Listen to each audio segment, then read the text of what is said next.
विश्व 24 न्यूज हर पल आपके साथ। नमस्कार, विश्व 24 न्यूजमध्ये आपल्या सर्वांचं स्वागत। मी अतुल सोनकांबळे। आपण पाहत आहात विश्व 24 न्यूज। प्रहार अपंग क्रांती संघटना इंदापूर, प्रहार अपंग संघटना पुणे जिल्हा उपाध्यक्ष बाबासाहेब पाडोळे यांच्या मार्गदर्शनाखाली इंदापूर येथे तहसील कार्यालयासमोर एकदिवसीय लक्षवेधी धरणे आंदोलन करण्यात आले। प्रतिनिधी अतुल सोनकांबळे। सोमवार दिनांक 12/9/2022 रोजी सकाळी 10:30च्या सुमारास आंदोलन करण्यात आले। दिव्यांगासाठी स्वातंत्र्य कार्यालय, संजय गांधी योजना, अपंग प्रतिनिधीची मागणी, संजय गांधी योजना, अंत्योदय योजना, सेतू कार्यालयात 2 तरी दिव्यांग प्रतिनिधी नेमणे, प्रत्येक मीटिंगला दिव्यांग प्रतिनिधीला बोलावण्यात यावं, 10 तारखेला संजय गांधी योजनेचे पैसे जमा करावे, 1000 रुपये ऐवजी 3000 रुपये मिळावे यासाठी दिनांक 5/9/2022 रोजी तहसील कार्यालयामध्ये जाऊन पत्राद्वारे मागणी करण्यात आली।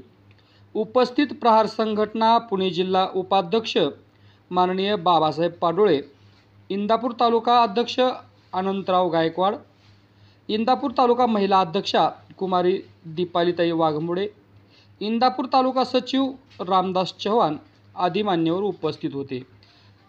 आपण जर या चॅनलवरती नवीन असाल तर कृपया चॅनलला लाईक करा, शेअर करा, कमेंट्स करा आणि सबस्क्राईब करून पाहत रहा विश्व 24 न्यूज हर पल आपके साथ। नमस्कार, विश्व 24 न्यूजमध्ये आपल्या सर्वांचं स्वागत। मी अतुल सोनकांबळे। आज या ठिकाणी प्रहार अपंग संघटनेचं या ठिकाणी आंदोलन चालू आहे।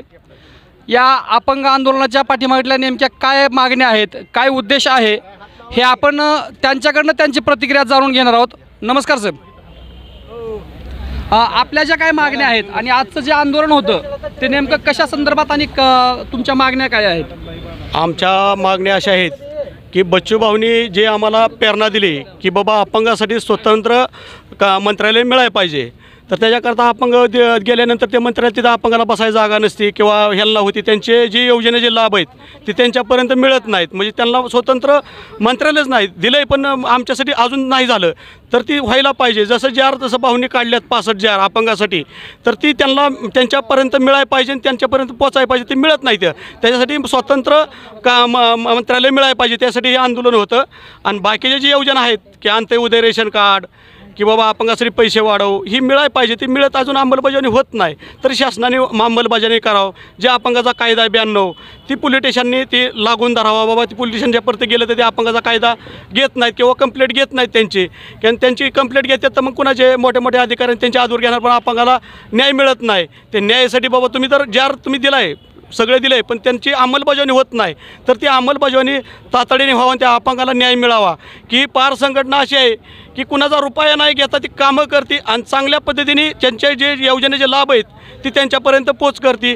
तरी पण सगळ्या अपंग बांधव जे आमचे आहेत ते आता एवढे सगळे इथं आलेले आहेत, तर त्यांचं मी आभार मानतो की त्यांना जे न्याय मिळायचा आहे ती न्याय संघटना कसल्या पण परिस्थितीत तुम्हाला मिळवून देईन, त्याचे मी आभारी आहे। धन्यवाद। जय पहार। आज ज्या तुम्ही मागण्या या ठिकाणी तहसीलदार यांना दिलेल्या आहेत, या जर मागण्या मान्य नाही झाल्या तर पुढच्या काळामध्ये तुमचं आंदोलन जे असेल ते कशा स्वरूपाचं असेल? ह्याच्यापेक्षा तीव्र आंदोलन राहील। आता जी 400-450 माणसं होती तालुक्याची, तर ती 4500 कशी आणतील? ती बाबासाहेब पाडोळे दाखवून देईन त्यांना की इंदापूर तालुक्यात काय आहे, तालुक्यात काय आहे ते दाखवून देईन की बाबा तालुक्याच्या दिशेने कुठल्या पद्धतीने आंदोलन घ्यायचं। तीव्र म्हणजे असं तीव्र नाही, सगळे कपडे वगैरे करून अंडरपॅन्टवर आंदोलन केलं जाईल, ही सगळ्यांना सूचना आहे माझी। विश्व 24 न्यूज करिता अतुल सोनकांबळे, इंदापूर। अपंग एकजुटीचा कशा संदर्भात थोडक्यात माहिती सांगायची?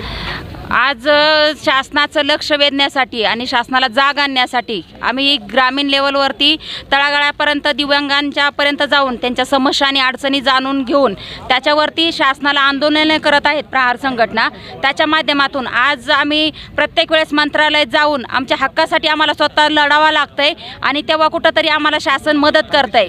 तर ह्या गोष्टी विचारात घेऊन आज आमच्या दिव्यांगांच्या ज्या काही अडचणी आणि समस्या आहेत त्या इतक्या तीव्र आहेत की त्याच्याकडे लक्ष वेधण्यासाठी सरकारला वेळ नाही आहे. तर त्या सरकारला जागं करण्यासाठी आज आम्ही इंदापूर तालुक्यामध्ये तहसील कार्यालय या ठिकाणी दिव्यांगांसाठी जसं बालकल्याण आणि इतर मागास प्रवर्गांचं स्वतंत्र मंत्रालय आहे, त्यांच्यासाठी त्यांचं हक्काचं व्यासपीठ आहे, तसंही आमच्या दिव्यांगांच्या समस्या आणि अडचणी ह्या बेसिक स्वरूपात सुटत नाही आहे, त्या सोडवण्यासाठी आणि आमच्या हक्काचं एक व्यासपीठ आम्हाला असावं त्यासाठी आम्ही इंदापूर तहसील कार्यालयावरती 1 दिवसाचं धरणे आंदोलन आज घेतलं आहे इथे. त्याच्यामध्ये शासनाला एक विनंती आहे की आम्हाला त्वरित शासनाने याच्यावरती आम्हाला एक स्वतंत्र मंत्रालय द्यावं, अन्यथा जर शासन याकडे जर टाळाटाळ करत असेल तर शासनाला आमचा एक इशारा आहे. आम्ही ही भूमिका प्रत्येक जिल्ह्यातून, प्रत्येक तालुक्यातून आणि प्रत्येक गावागावातून आमची आंदोलनं सुरू आहेत.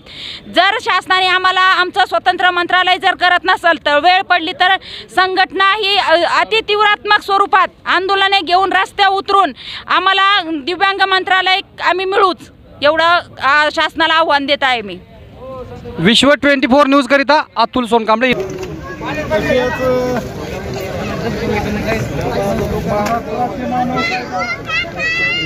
महाराष्ट्राचे उपाध्यक्ष कैलास शिंदे यांचा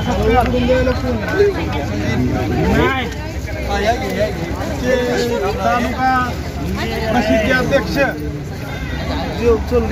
कांबळे कुठे आहेत? कांबळ्यांनी करावा अशी मी त्यांना विनंती करतो. कांबळे. राज्यातील महत्त्वाच्या आणि आपल्या भागातील ताज्या बातम्या पाहण्यासाठी आजच आमच्या विश्व 24 न्यूज चॅनलला यूट्यूबवर सबस्क्राईब करा आणि बेल आयकॉन प्रेस करा.